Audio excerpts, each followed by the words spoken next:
Salut à tous et bienvenue sur Antenne Box. Alors cette semaine, il y a beaucoup de combats dont j'avais prévu de vous parler et dont j'aurais aimé vous parler. Okolie contre Glowacki pour le titre WBO des lourds légers. Okolie, c'est un boxeur que j'apprécie beaucoup et ce combat, il est d'autant plus intéressant qu'on pourrait retrouver un combat Okolie-Goulamirian suite à ça dans les prochains mois si Goulamirian veut unifier la catégorie. Ce sera un beau choc à condition qu'Okolie ne passe pas trop vite chez les lourds parce que c'est dans ses projets. On a aussi bien sûr Karim Gerfi qui affronte enfin Lee McGregor après de nombreux reports pour défendre son titre européen. C'est ce soir, vendredi, en direct sur Fight Nation, donc ne ratez pas ça, c'est important de soutenir nos boxeurs. Après, il y a un autre super combat, c'est Maurice Hooker contre Vergil Ortiz, donc la jeune machine à KO qui passe son premier petit test, ça va être intéressant à voir aussi. Je ferai un podcast réaction globale à tous ces combats, et dans celui-là, on va se concentrer sur un sujet qui est en titre de cette vidéo, bien sûr, Arthur Beterbiev, qui va combattre Adam Daines en Russie le 20 mars, donc samedi. Ça fait un moment que je voulais parler de Beterbiev et son retour sur le ring ce week-end, après une longue inactivité, c'est une belle occasion. Alors pour ceux qui connaissent pas Beterbiev, qui c'est un boxeur russe qui est né au Daghestan, donc comme un certain Khabib Nurmagomedov. Il a d'ailleurs aussi fait de la lutte plus jeune, il est d'origine tchétchène, il fait 1m82 pour 1m85 d'allonge, il a 15 combats pro avec aucune défaite pour le moment, et un ratio de 100% de KO. On va en parler, mais Beterbiev, c'est vraiment une machine à tuer. Il a une belle carrière amateur derrière lui, avec aussi plus de 100 combats, où il a une bête noire qui s'appelle Alexander Usyk, l'Ukrainien aujourd'hui chez les lourds, contre qui il a 2 défaites en amateur, donc lors des 2 derniers combats, même s'il en a il a eu une victoire donc sur leurs 3 affrontements au tout premier combat qu'ils ont fait ensemble. À chaque fois, le combat est allé au point. Vous allez voir après pourquoi je vous parle d'Usyk quand on va aborder le style de Beterbiev et le type de boxeur potentiellement capable de le mettre en difficulté. Donc Beterbiev, il a fait 2 fois les JO sans réussir à prendre l'or. Après, il a justement plus un style de boxeur pro tout en puissance que de boxeur amateur un peu à la touche. Il est aujourd'hui champion IBF des mi-lourds, titre qu'il a pris à Enrico Colling en 2017, et champion WBC des mi-lourds, titre remporté en 2019 contre Gvozdyk, qui a pris sa retraite depuis à peu près 31 ans je crois à l'époque seulement, donc c'est aussi le dernier combat en date de Beterbiev qui n'a plus combattu depuis. Ça c'est un des problèmes de Beterbiev, justement son manque d'activité, le fait qu'il combatte pas assez et qu'il n'ait pas assez de gros poissons entre guillemets accrochés à son palmarès. Il lui manque un peu ce méga fight qui pourrait le faire passer dans une autre dimension vis-à-vis du grand public, même si tous les fans connaisseurs de boxe le connaissent. Il a raté des échéances pour des titres, notamment contre Sullivan Barrera ou contre Kovalev. Il a aussi eu des problèmes avec son promoteur Yvon Michel qui lui ont coûté une longue période d'inactivité. Il aurait aussi dû affronter Meng Fanlong, donc le chinois, contre qui Daines d'ailleurs, son adversaire de samedi, a perdu. Mais Beterbiev n'a pas voulu aller l'affronter en Chine suite à tout ce qui se passe là-bas en rapport avec les Ouïghours. Donc ce combat contre Daines, ce sera a priori un combat de reprise avant que Top Rank ne le mette face à un adversaire plus médiatique pour un combat en jeu, surtout qu'il a déjà 36 ans, donc il est plus que temps en fait pour Beterbiev. Mais avant ça, on va parler de son style. Alors c'est écrit noir sur blanc dans le titre de la vidéo, Beterbiev c'est un démolisseur, c'est l'exemple même de la brute. Il avance, il roule sur l'adversaire, il y a des fois aux limites on le voit courir vers son adversaire. C'est pas un boxeur par contre avec une garde ultra hermétique, c'est pas son souci numéro 1. On voit souvent passer des jabs au visage, on pourrait presque dire qu'il donne l'impression de s'en foutre de prendre des coups, parce que lui il est là pour faire mal et pour faire plus mal que son adversaire. Il peut tenir un long échange de coups sans garde parce qu'il sait qu'il va frapper plus fort, plus longtemps. Il est vraiment très impressionnant, il a un style très brut, très agressif, il vient coller. Il aime bien travailler avec des petits coups courts très secs, très puissants. Un autre truc qu'il aime bien faire, c'est souvent il met un crochet en passant un peu au-dessus pour accrocher son adversaire. Et là, il va garder son bras au-dessus de l'épaule ou de la tête de son adversaire justement et lui mettre des crochets un peu coup de massue du haut vers le bas en le tenant. Il aime bien travailler court avec de la puissance et mettre aussi un peu du débit en continu.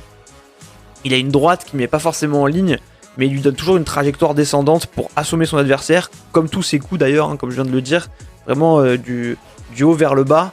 Il met en général des coups beaucoup comme ça donc pour assommer.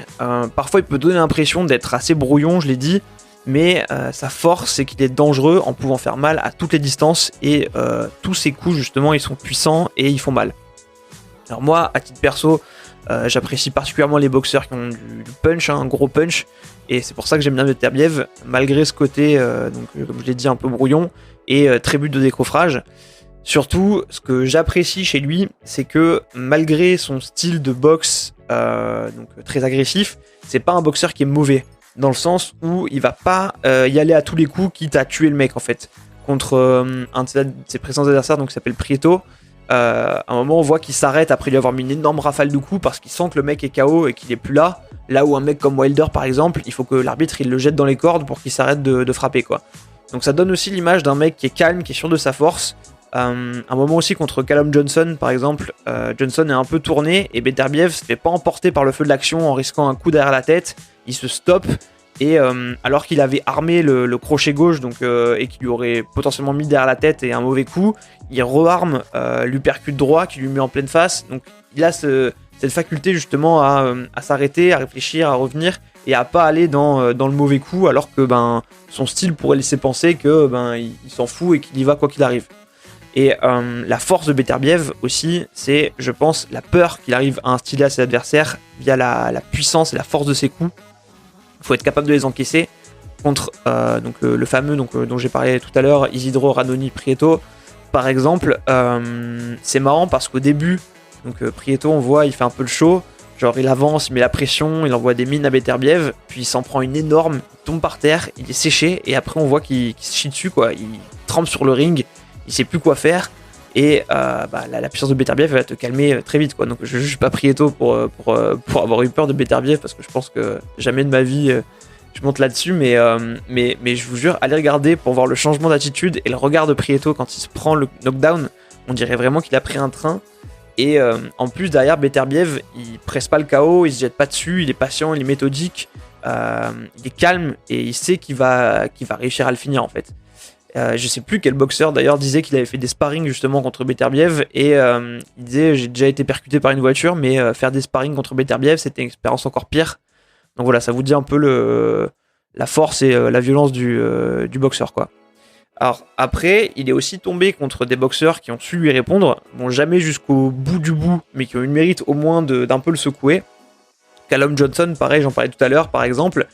Il avait fait accepter à Beterbiev de reculer par moment et Johnson avait réussi à avancer. Beterbiev avait subi un peu la pression de Johnson, il avait d'ailleurs pris un knockdown, le premier sa carrière pro, et Johnson avait été super courageux d'imposer cette pression et d'arriver justement à faire reculer Beterbiev, même s'il avait perdu à la fin, bien sûr qu'il avait fini par prendre un KO, mais ça montre aussi que Beterbiev a des failles parce que, comme je le disais, il prend des coups.